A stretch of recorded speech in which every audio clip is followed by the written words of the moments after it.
In this video, we will explore everyone who was executed in the month of February. We will look into their crimes, their last words, and the last meals they requested before facing their fate. Marion Bowman, State, South Carolina. On February 16, 2001, 20-year-old Bowman had an argument with 21-year-old Candy Louise Martin over a debt, which escalated into a fight during which he shot her multiple times in a wooded area. He then dragged her body, placed it in the trunk of a car, and set it on fire in a remote location. Hours earlier, he had threatened her, saying, "You'll be dead before nightfall." His cousin, James Taiwan Gadsden, testified against him, stating that he witnessed the crime and that Bowman had planned it. The evidence was conclusive. The weapon was recovered from a river and linked to the case through ballistic and DNA tests. In 2002, Bowman was sentenced to death. Over the years, he has maintained his innocence, claiming evidence was concealed and that racism played a role in his defense. The day before his execution, Bowman was offered a last meal. He requested fried seafood, wings and chicken strips, onion rings, banana pudding, German chocolate cake, and cranberry pineapple juice. On January 31, 2025, he was executed by lethal injection in South Carolina. As the execution chamber curtain opened, he briefly looked at his attorney, then at the ceiling before closing his eyes. When asked for his last words, he said, "Death row inmates may be labeled as the worst, but we've all changed since that moment that cost us everything.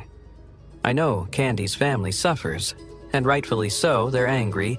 If my death brings them some relief, then I guess it will have served some purpose. I hope they find." Stephen LaWayne Nelson, State, Texas. On March 3, 2011, at 24 years old, Nelson entered the North Point Baptist Church in Arlington, Texas, intending to rob it. Only Reverend Clint Dobson, 28, and Secretary Judy Elliott, 69, were present. Nelson, already on parole for a prior assault, brutally attacked the victims. He beat and strangled Dobson with a computer cable before suffocating him with a plastic bag. Elliott sustained severe injuries, including facial fractures and a brain hemorrhage, but survived after a long recovery. After the crime, Nelson stole Dobson's laptop, Elliott's credit cards, and her car. He used the cards to buy clothes and jewelry and sold the laptop for money. The police quickly identified him through fingerprints and bloodstains on his shoes. He was arrested and convicted of capital murder, a crime in Texas punishable by death. Although another man was initially detained, the charges against him were dropped. On February 5, 2025, Stephen LaWayne Nelson was executed by lethal injection at the Huntsville State Penitentiary. Since he was executed in Texas, he was not granted a last meal.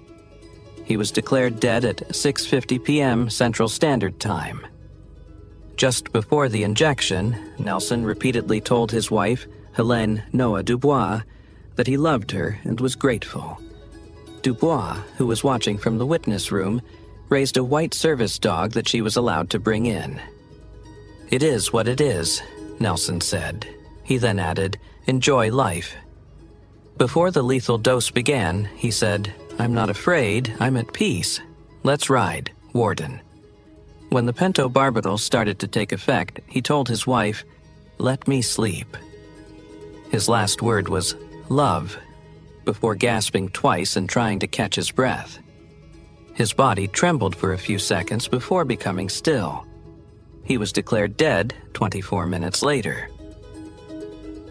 Demetrius Terrence Frazier, State, Alabama. On November 27, 1991, Frazier broke into the apartment of 40-year-old Pauline Starks Brown in Birmingham, Alabama. After forcibly waking her up, he demanded money and sexually assaulted her at gunpoint. He then shot her, and despite Brown pleading for her life, Frazier murdered her before stealing the money.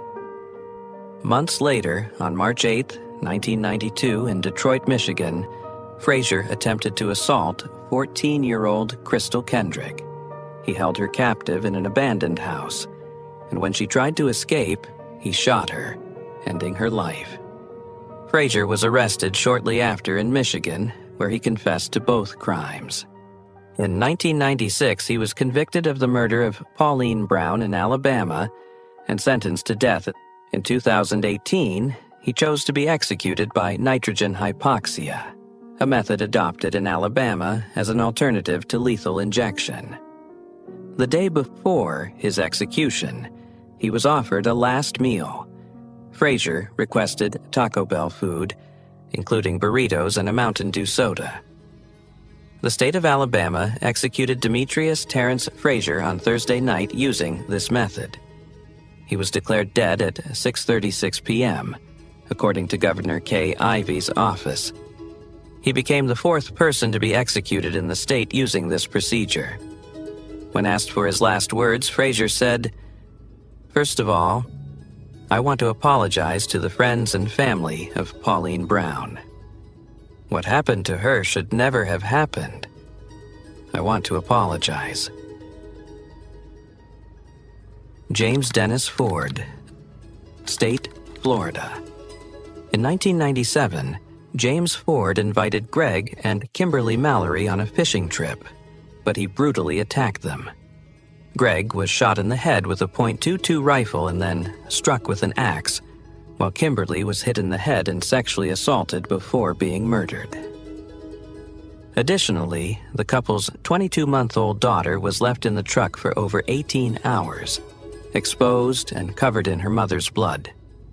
Ford was found guilty of murder, sexual assault, and child abuse.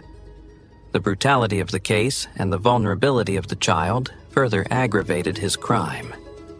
Despite multiple appeals, his death sentence was upheld in 1999, and he has remained on death row at Florida State Prison since then. In recent years, the application of the death penalty in Florida has been inconsistent. In 2024, only one execution took place, in contrast to the 6 carried out in 2023. However, Governor Ron DeSantis signed Ford's execution order, marking the end of a period of inactivity in the state. The day before his execution, he was offered a last meal. Ford requested steak, macaroni and cheese, fried okra, sweet potato, pumpkin pie, and sweet tea. When asked for his last words, James Dennis Ford had nothing to say on Thursday night while lying strapped to a gurney before the 25 witnesses present. However, the Department of Prisons reported that Ford wrote a message on paper. It read, "Hugs, prayers, love. God bless you all." Richard Lee Tobler, State, Texas. In November 2004, Richard Lee Tobler murdered Muhammad Ramouni, a nightclub manager, and his friend Zed in Ken, Texas. Tobler, along with his accomplice Timothy Don Payne, lured Ramouni under the pretense of selling him sound equipment. Upon arriving at the location, they ambushed him, shooting Zed first, then Ramouni, who was shot again as he was dragged from the car. After committing the double murder, Tobler stole Ramouni's wallet and other items from the vehicle, while Payne filmed the crime with a video camera. Tobler later called the police to take responsibility and threaten more murders. 2 days later, on November 28th, Tobler murdered Amanda Benefield and Tiffany Lorraine, 2 teenagers who worked at the same nightclub. He selected them from a list of employees he believed had implicated him in the previous murders. Tobler kept calling the police, mocking them and making new threats. Tobler was arrested and sentenced to death for the 4 murders, found guilty for his brutality and the constant threats he made after the crimes. On February 13th, 2025, Richard Lee Tobler was executed at the age of 46. At 6:38 p.m., he was declared dead after receiving a lethal dose of pentobarbital. Tobler was the second man executed in Texas in 2025. In his final statement, Tobler apologized to the families of his victims, some of whom were present during the execution. He also thanked his family, legal team, and death row staff for their support. Not a day goes by that I don't regret my actions. I had no right to take their loved ones, and I ask and pray. I hope and pray that one day you find it in your hearts to forgive me for those actions. None of my apologies will bring them back.